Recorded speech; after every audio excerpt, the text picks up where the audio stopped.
Welcome back, Phil 301. So, in the previous lectures, we've discussed Augustine's distinction between evil done or sin and evil suffered. We discussed various theories of evil doing, 5 of them namely, 4 that Augustine rejected and 1 that was his own. And in this video, what we're going to do, we're going to discuss the various theories they consider on the source or cause of evil doing, and we'll identify which of those theories Augustine endorses. So the way I'm going to do this is I'm going to state the theory, and then we're going to talk about the pros of the theory and the cons. When it comes to the pros and cons, there's more than one often for each of the theories they discuss, but I'm just going to give you like the main ones that I want you to know that they highlight. And again, you're not going to find that in the dialogue, now we're discussing the God. It's not like these are names that I'm putting on them so we can identify them and talk about them. They advance the different views and consider them and reject some and eventually endorse one, but they don't give them these names. Okay, so the first theory we're going to consider is what I'm going to call the God theory. So, on the God theory, God is the cause of evil doing. So, the pro of this theory is, as they say, God is the source or cause of all things. All right, so believe it's the first few pages in book 1. But Augustine says when it comes to thinking about God, we must think about him as highly as possible. And the idea, part of the idea that gets discussed there is then you got to think about him as the creator of all things. Because something that existed but wasn't the creator wouldn't be as high as something that was. And we have to think about God in the highest possible way. So he's got to be the source or cause of all things. So this seems to be, a thesis about God that has some strength to it. And so it would seem to entail that there's evil doing, that God is somehow the source or cause of it. The con of this is what we discussed and when we were talking about the distinction between evil done and evil suffered and its relation and God's relation to that distinction. So the con is that it seems to imply God is not absolutely good, right? If God is the author or source of sin, it seems he can't be absolutely good. And again, we must think about God in the highest possible way. That's the thing, he's absolutely good. And so that he's the cause of evil doing is inconsistent with that he's absolutely good. So the second theory that they discuss concerning the source or cause of evil doing is what I'm going to call the free will theory. According to the free will theory, each individual freely causes his or her own evil doing.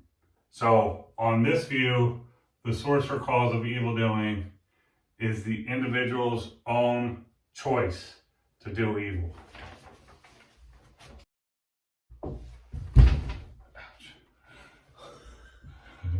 There's a wall there. Don't forget.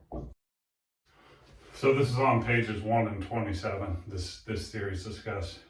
So the pro of this view is that a person can be justly punished for evil doing, but only if they freely choose it.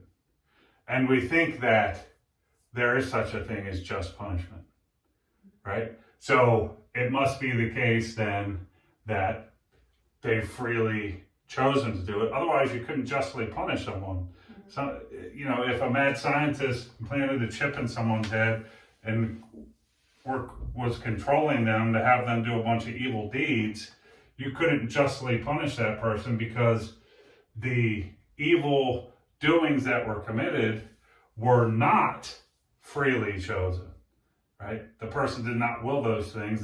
Their system was overridden, and through that overriding the system, they were caused to do various things. So that seems to make sense of the fact that there's such a thing as just punishment for evil doing, but also of the fact that one can only be justly punished for evil doing if they freely choose to do it. The con of this is, as Augustine writes on page 3, is it seems to imply, again, that God is the source or cause of evil doing. As Augustine writes, what is troubling is that if you admit that sins come from souls God created, and those souls come from God, pretty soon you'll be tracing those sins back to God. It says that on page 3. So once again, it seems to apply that God is not absolutely good, because ultimately, maybe not directly, but indirectly in this case, he's the source of evil doing or sin, because he created souls that freely choose to sin. And in that sense, it's not directly as he's directly causing it, but indirectly through creating human beings with souls that have a will to choose and that choose evil. Ultimately, he's responsible, or he's the source or cause. Good. The third theory that Augustine and Evodius consider is what I'm going to call the learning theory. And the idea here is that the origin or cause of sin is learning, right? The source of evil doing is learning. Someone taught us to sin. We learned how to sin. The pro of the learning theory is, as Evodius says, right? So on page 1 he says, it seems that no one can sin unless he had first learned how to sin.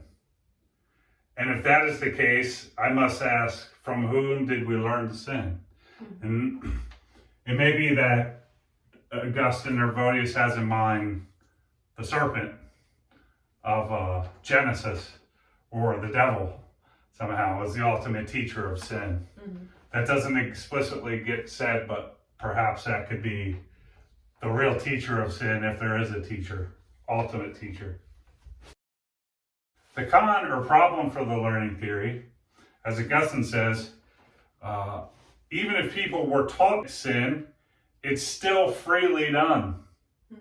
You still have the choice whether or not to do it or not. Right? So that can't be the real explanation. So there's a few problems that I think are worth pulling out for the learning theory. Problem 1. The second problem is, who taught the teacher? Right? It seems if the source of evil doing is learning, someone taught us how to sin. The sinner who's teaching the sin was somehow taught. And who taught the person who taught the teacher, and so on and so on. Does that make sense? Yeah, where to start? And the third, learning is good.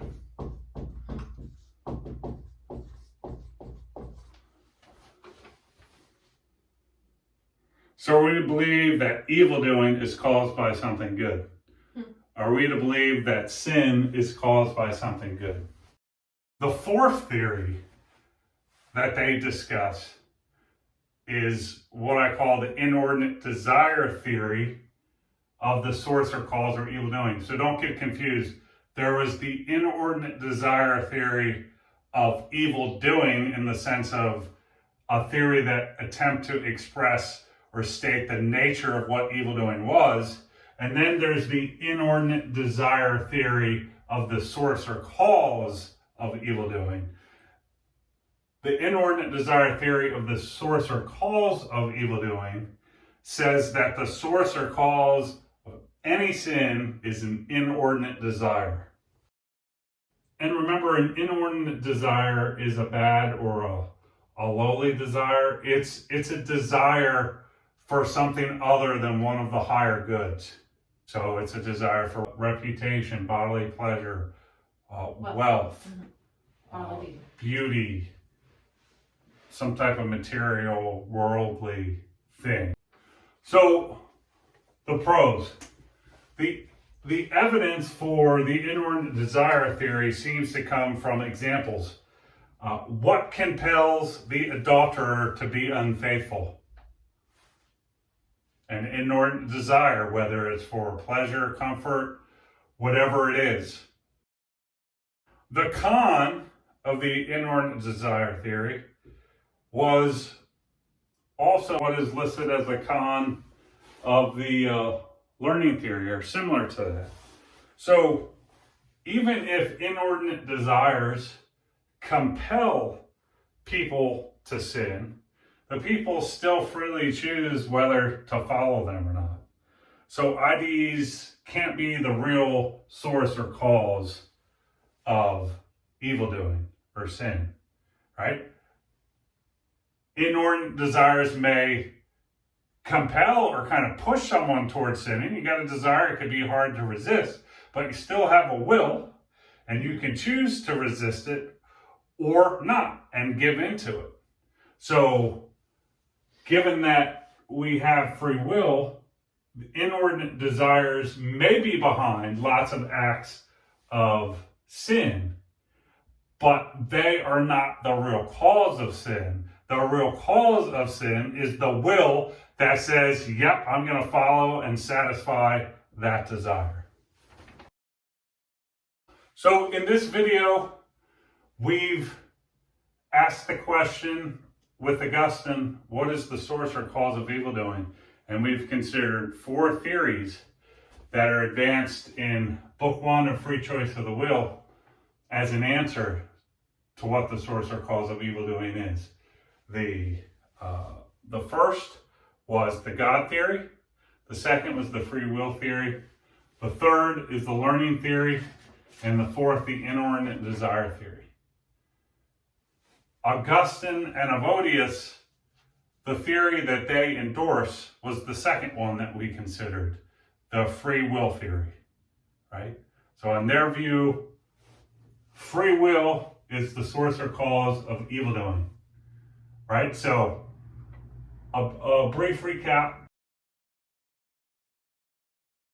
According to Augustine, evil doing is turning away from a higher, more valuable good to pursue a lower, less valuable one. And the cause of someone turning away from a higher, more valuable good to a lower, less valuable one, on his view, is that individual's will, who made the decision to turn away and pursue what he or she does. The theory that Augustine and Evodius endorse about the source or cause of evil doing is the free will theory, which says that each individual freely chooses to do evil and hence is the cause of the evil doing. In the next video, we'll look at some arguments for the free will theory. We'll look at 2 arguments for the free will theory. Thank you very much.